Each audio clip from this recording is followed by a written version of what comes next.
அடுத்த இந்த வசனத்திலே நாங்க புரிய வேண்டியது, நம்மளுக்கு அல்லாஹ் தாரதும் நம்மள்ட்ட இருந்து எடுக்கிறதும் சோதனைக்காகவே தவிர கண்ணியத்தினுடைய அடையாளம் அல்ல.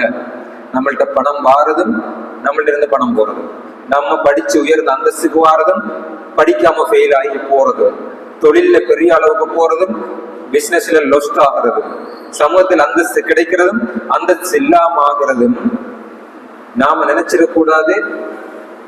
அதுதான் அல்லாஹ்விடத்தில் ஒரு பெரிய நிலை என்று நாம் நினைச்சிடக்கூடாது. பணம் வாரதும் சோதனை, பணம் போறதும் சோதனை. பணம் வார நேரத்துல இவன் அல்லாவுக்காக அதை செலவு செய்யறானா, அல்லாவுக்கு நன்றி செலுத்துறானா என்று பாக்குறதுக்காக பணத்தை தந்து சோதிக்கிறான்.